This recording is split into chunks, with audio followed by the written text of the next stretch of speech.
If you went to Sunday school, you might think that Ruth 1:16 is only read at weddings, and that the book of Deuteronomy is basically irrelevant. But the truth is, you really shouldn't be reading one without the other. Keep watching to find out why.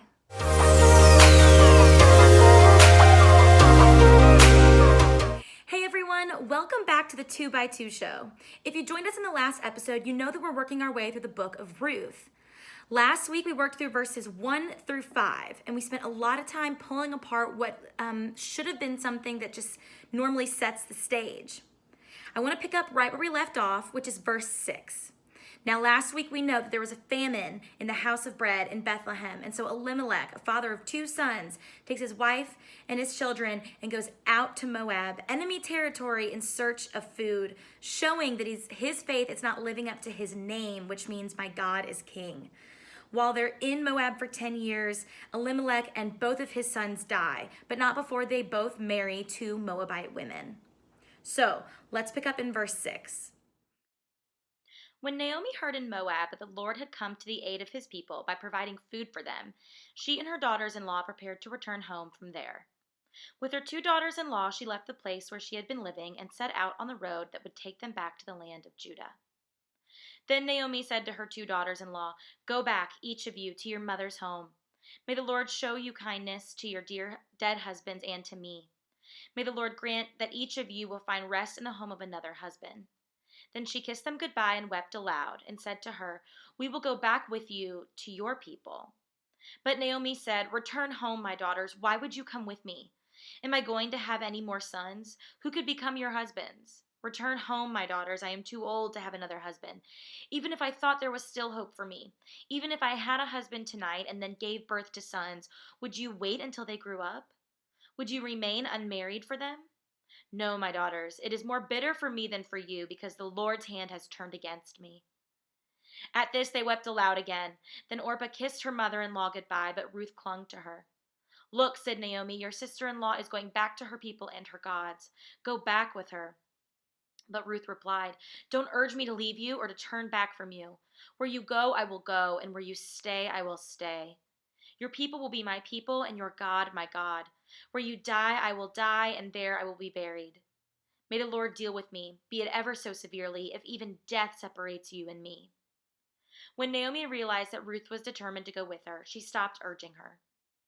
So the 2 women went on until they came to Bethlehem. When they arrived in Bethlehem, the whole town was stirred because of them, and the women exclaimed, "Can this be Naomi?" "Don't call me Naomi," she told them. "Call me Mara, because the Almighty has made my life very bitter. I went away full, but the Lord has brought me back empty. Why call me Naomi? The Lord has afflicted me. The Almighty has brought misfortune upon me." So Naomi returned from Moab, accompanied by Ruth the Moabite, her daughter-in-law, arriving in Bethlehem as the barley harvest was beginning.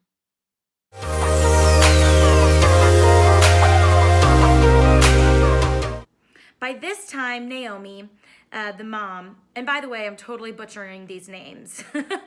If we're really going to look at the phonetics of the ancient Hebrew language, Naomi is not how you pronounce that. But Naomi hears that God is actually providing back in Bethlehem. And so she decides to get up and return home. Now, something we need to be looking at in the book of Ruth is this theme of abundance versus lack, and even an emptying versus a filling. So what I mean is that we started this story in lack, in famine. And as they went out to Moab and those 10 years passed, it emptied further. There's total loss of life with these 3 men. So keep that in the back of your head as we look through this plot line, through this history, and look for ways in which there's a refill and an abundance to come, and what that says about the character of God.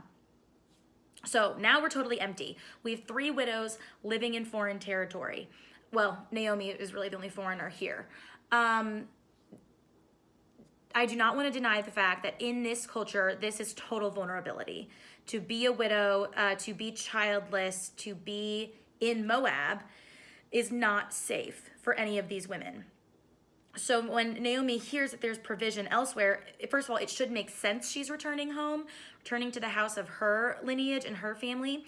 But at the same time, we also see this faith that really just follows the immediate and the obvious. We see that in Elimelech when he breaks covenant, leaves the promised land to be his own provision. And it should not surprise us that Naomi is a little bit in the same mindset going back, looking for the same provision. Okay, so now Naomi's ready to go home. She has these two daughter-in-laws, and she encourages them that they also return home. So go back to the house of your mother, and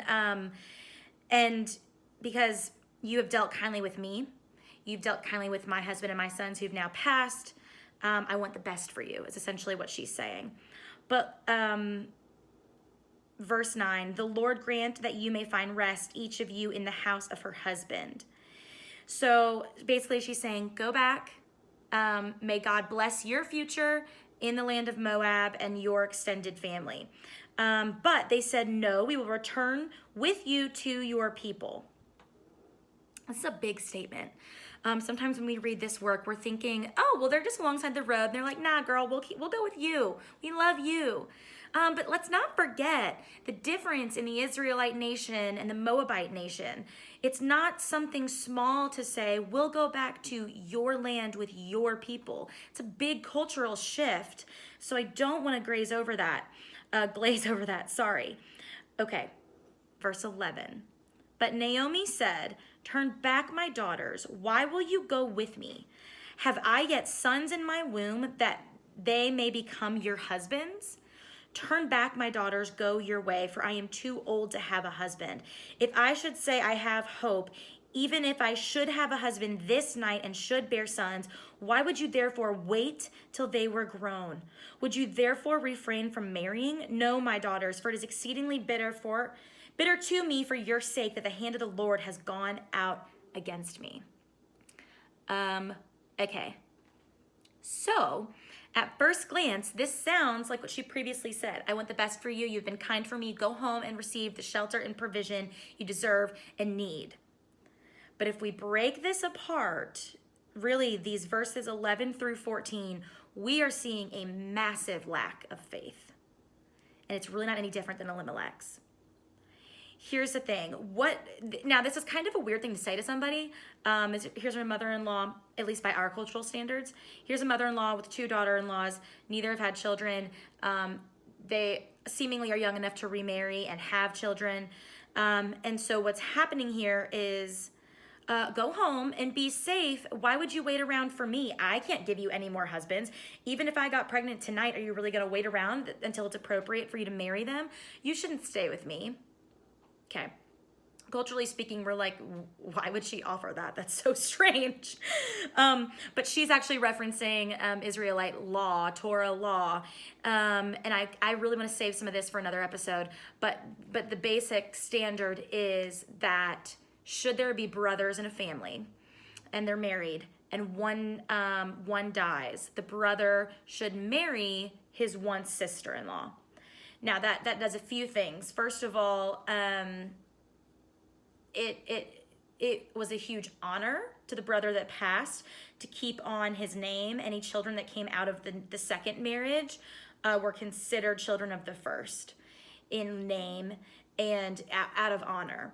But here's the other thing. It speaks to God's understanding of redemption and protecting and maintaining what is his so that it may not become someone else's. And I don't mean between the brothers. I mean between the children of God and the rest of the world. So rather than have someone go and remarry outside of the nation of Israel, outside of covenant, redeem that family line and that blood and that land and that home and let it remain a house of God. Okay. So what she's saying here is what should be happening is you two, per her standards, you two should be married by another one of my sons. But I don't even have that to offer you. Even if I get married tonight, and even if I get pregnant tonight, I still can't help you. There's no reason for you to stay with me. Okay, so two things here. She could have just been over dramatic in this moment and forgotten that law completely. I don't think so. But even this statement, even her remembering the law, is showing a lack of faith. Because she's only seeing the solution from what's in front of her. She is not incorporating in any way, shape, or form how God has, can, and will provide and problem solve. Her vision for what could be is earthly. Now she's human, right? But we don't serve a human God, and that seems to be an issue in this family. And I want us to see here, as this lack continues, there is not a resurgence of faith at all. Every time something happens, it's just like, ugh. And she's saying, the hand of the Lord has gone out against me. I have nothing to work with. Therefore, God is against me. You and I know that's not how he works. What we see as assets in front of us are never the full picture of what's going on, first of all. Second of all, it has nothing to do with whether or not his character has changed. And that's what we talked about last week. My God is king. My God is king being true no matter what. And the reason he's king is because he's good. And what she's saying is, he's no longer good. And I know that because nothing's working out right now. And I don't mean to belittle her suffering. I don't mean to belittle the lack in her life because it's very real. Famine is very real. Death of loved ones and widowhood is real. But we serve a God that is beyond what we see in front of us and does things beyond what we can comprehend. Now, here's the other thing. Not only is she saying, I have nothing to offer you, she's saying, my God has nothing to offer you. She's saying to these two Moabite women, these two foreigners who probably did not grow up worshiping Yahweh, she's saying, go home. Go back to that life. Go back to that religion. Go back to that culture. This God has nothing. He can't provide you with anything. There's no hope or faith in him here. Enough to send them back outside of God's covenant.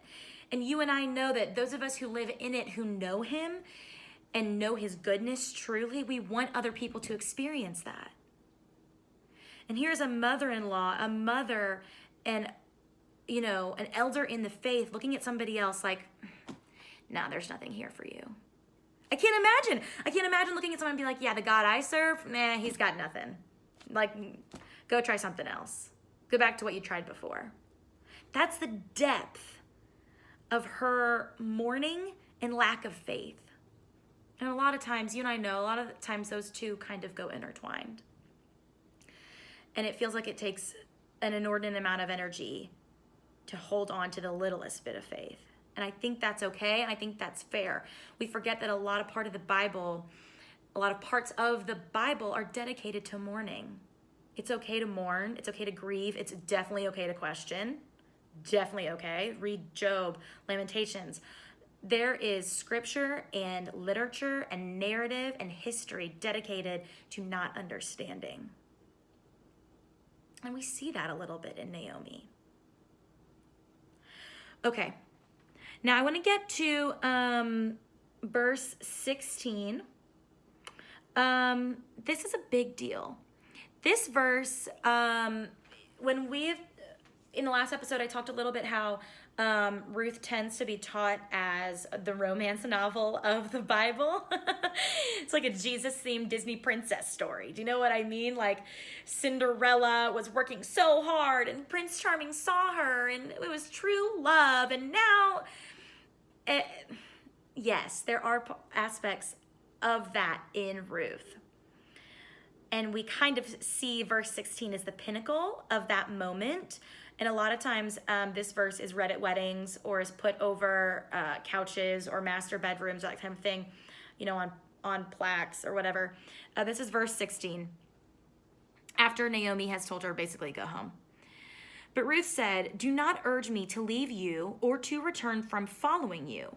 For where you go, I will go, and where you lodge, I will lodge. Your people shall be my people, and your God, my God. Where you die, I will die, and there I will be buried. May the Lord do so to me, and more also, if anything but death parts me from you." So we read this verses 16 through 17 as like the ultimate ride or die proclamation. And we see it as wedding vows between a man and a wife. And it's beautiful. It's absolutely beautiful. And I think that those contexts and those readings hold true. But I want us to look a little deeper here. Naomi, we're lacking in the faith department, understandably so. We have a lot of suffering and a lot of mourning right now and a lot of toiling. What we're seeing, though, in Ruth is the direct opposite of what we're seeing in Naomi. Where Naomi is an Israelite and is from Judah, from Bethlehem, and is raised up in this culture and this faith, she's kind of shirking it all. Ruth, raised in Moabite territory with whatever religion that is, I don't even know, but not the Israelite one, is making an ultimate proclamation of faith. And this is what I mean. Your people shall be my people, and your God, my God. Okay. Up until this point in Scripture, Naomi's people are the people of God, and they are the only people of God on planet Earth. We're used to this global church, right? No, neither Jew nor Gentile. That is not the case in this timeline. Now, we need to be careful with that concept. Because as we look back at the law in Leviticus and Deuteronomy, there has always been space for the foreigner. And not only space, but provision and protection. It is a command of God's kingdom on earth to provide and protect for the foreigner that believes in him. So we have this woman saying, God doesn't do anything for me. He has nothing to offer. I'm going to go figure something out. You guys go home and you figure yourselves out. Here's a foreigner saying, wait a minute, I'll be your people, and that God will be my God. And I need you to remember that, that command as we get into the rest of the book. Okay. Now, the phrasing of these verses should kind of ring some bells for you too. Specifically, your people shall be my people, your God, my God. And what that should sound like, and it's okay if it doesn't yet, should sound like a lot of Old Testament language in regards to the covenant made with Abraham and then continuously reaffirmed with each generation is this covenant between Yahweh and his children of you will be my people and I will be your God. And then the law flows out of that. This covenant of relationship should breed an obedience to him, should overflow and bear the fruit of obedience to him. So what I want you to see is that in this proclamation, Ruth isn't just saying, I'll go back to Bethlehem with you. What she's saying is, no, I'm going to pick up this covenant too. No, I'll be an Israelite. No, I'll be a child of God.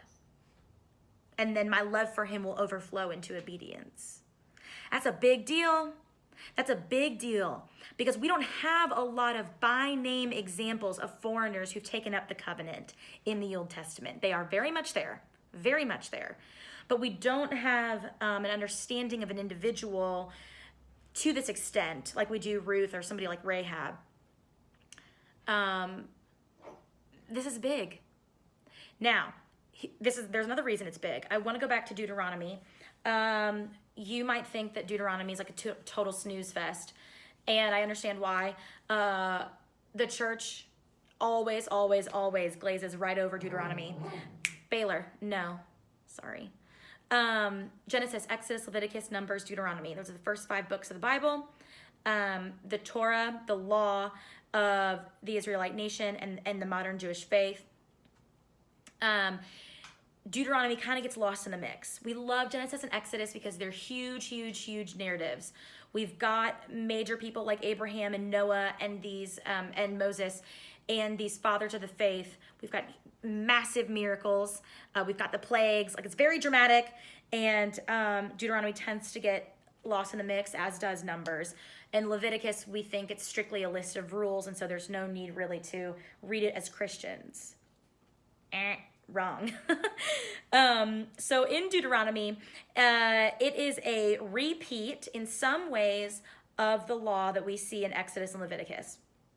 However, it's a little different because there's narrative mixed in. So rather than being a list of the 10 Commandments over and over and over again, there is history, law, history. And that's because it is a speech, it is a sermon of Moses at the end of his leadership.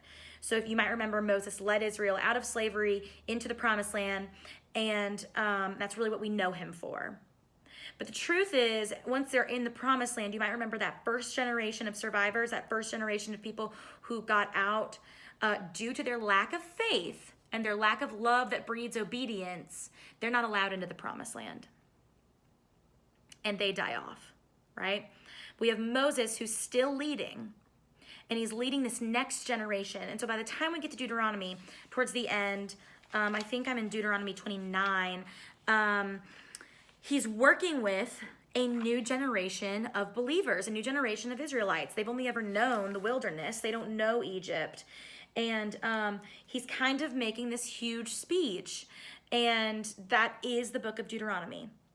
Now, at kind of the end of that speech, if you will, there's a reaffirmation of the covenant. And basically what that is it's a rededication of the fact that, no, God is still God. And I still want to be a part of this relationship that I understand breeds obedience. And I want to live under his shelter and provision. And so what this talks about in Deuteronomy at the end is kind of this, like, he gives them an option. He's like, either you become a generation of Israelites that enter into the promised land and make the kingdom of God on earth happen and find a life, or you don't and you find death. And so there's a lot of language of blessings versus curses. And really it's the juxtaposition of life and death. And I want you to see of abundance and lack, of full versus empty. Now, in chapter 29, 30 of Deuteronomy, this whole what is your choice going to be moment happens in Moab. So when we look at Naomi versus Ruth, when we see these two women face to face, total opposites, different upbringings, and they're looking at God differently, and how are we going to move forward? It should echo of the two generations of Israel in the wilderness, saying, what are we going to do moving forward? Are we going to be the previous generation that looked to God for the earthly provision and therefore their sense of security? Because all that is, that's not a love that breeds obedience. That is a security blanket that breeds obedience. And that's not who he is. That's not the covenant, ever. Or are you going to be this next generation of people who really don't know the background or the context, and it's okay because the relationship and the offer is the same? You should be reading Ruth like Deuteronomy. And the truth is, the entire book, the entire Bible works this way. We're always given a choice between life and death. Are you going to be your own provider? Or are you going to walk in relationship with him, knowing that it's not always going to feel all that secure? And are you going to flee the first sign of trouble? And then not only are you going to flee, then his character changes. That's what Naomi does. When we look back in Ruth, I'm in Ruth 1, and I want to get into verse 20. I told you this really should be called the Book of Naomi. Ruth and Naomi get back. Orpah, remember, back of neck. Orpah goes home. No judgment. And So they get to Bethlehem, and everyone's like, hey, is this Naomi? It's only been 10 years. You know what I mean? People still know who you are. And so she rolls into town with Ruth on her side, and this is what she says. She said to them, do not call me Naomi, call me Mara, for the Almighty has dealt very bitterly with me. I went away full, and the Lord has brought me back empty. Why call me Naomi when the Lord has testified against me and the Almighty has brought calamity upon me? Okay. Remember our theme of abundance and lack. She is here to declare it. But this is what's interesting. In Naomi's eyes, Naomi left the house of bread full. I beg to differ. Because there's a famine. We already know the irony happening there. But I don't know if she really left full. Full of what? And she's probably thinking, well, full of everything I need. I had a husband and my sons. And I don't mean that lightly, right? People in our lives are incredibly important to us. And we do feel an emptiness when they're gone. That really is not quenched until kingdom come. I'm not making light of that. But her understanding of fulfillment and full and provision is so obvious here. So she's saying, I left the house of bread, the house of covenant. I left it totally full. And I went over here and God wasn't good anymore. And I come back empty. So therefore, call me bitter. Because God's bitter, I'm bitter, this is the worst. Again, not trying to make light of what she's going through and not trying to make light of the historical context that she's in, because she really does not have a lot to work with here.